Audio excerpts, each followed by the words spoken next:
Le chapitre 2 de Cri met en scène la nouvelle garde qui vient d'arriver pour prendre la relève. On a 6 ou 7 soldats ensemble qui vont combattre. On leur annonce qu'ils doivent mener un assaut à 23 heures, donc c'est-à-dire qu'il fait nuit, et ils vont devoir mener à l'attaque pour reprendre une position à environ 300 mètres de leur tranchée. Leur chef est le lieutenant Régnier, c'est un homme qui a appris la guerre comme l'ancienne guerre, c'est-à-dire plutôt à cheval.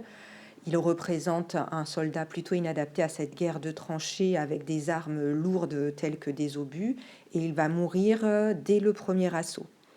Il est accompagné de Ripoll, de Dermoncourt, Castellac, Barboni, Messard.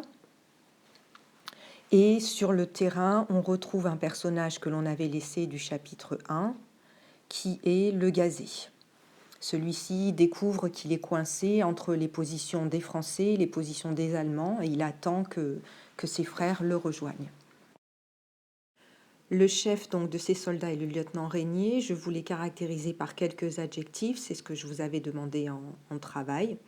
Ce qui est à retenir, donc, c'est sa mort immédiate. Le soldat qui semble prendre la relève du lieutenant Régnier, c'est Quentin Ripoll. Il est juste derrière le lieutenant quand celui-ci meurt.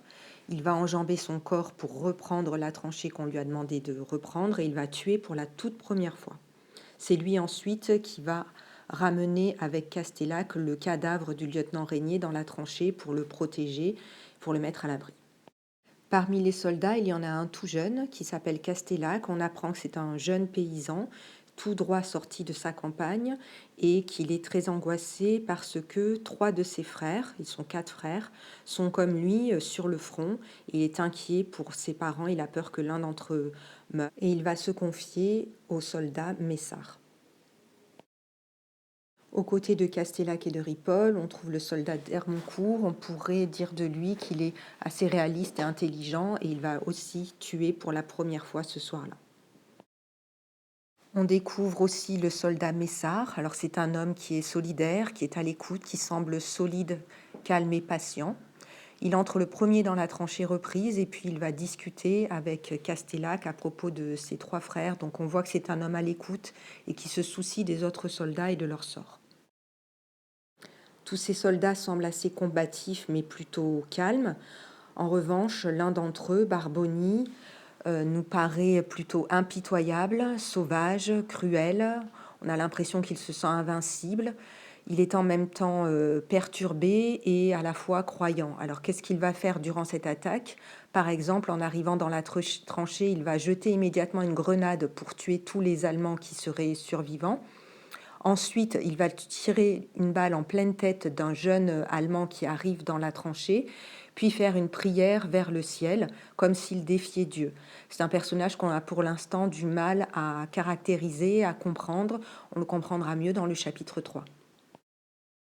Enfin, dans le chapitre 2, reparaît un personnage que nous avons déjà vu au chapitre 1, qui s'appelle le Gazé. Il est toujours dans son trou d'obus, mais maintenant, grâce à cette attaque, il peut comprendre où est-ce qu'il se trouve. Donc, il serait à 600 mètres de la tranchée que viennent de reprendre ses frères français. Et il comprend qu'il est pris au piège entre la tranchée française et la tranchée allemande. Son seul espoir, c'est que les Français reprennent assez de terrain, comme si c'était une marée qui remontait, pour qu'ils arrivent jusqu'à lui et qu'ils le sauvent. Sinon, il sait qu'il mourra. Grâce à ce chapitre, on voit que les Français ont repris un petit peu de terrain sur les Allemands.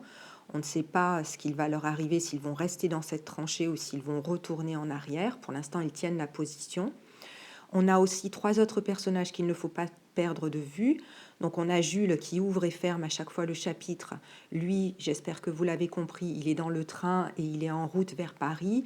Il rêve de ce qu'il va retrouver là-bas. Il rêve de se jeter dans les bras d'une femme pour se sentir à nouveau vivant. Il est dans le train. On a aussi ces 2 comparses que sont Marius et Boris. On les a quittés au chapitre 1 et on ne les voit pas au chapitre 2. Et eux, quand on les avait quittés, ils s'apprêtaient à remonter sur le terrain de bataille à la recherche de ce fameux cri qui hurle toutes les nuits et dont ils veulent connaître l'origine. À l'aide de cette vidéo, je vous laisse bien noter donc toutes ces informations sur votre cahier.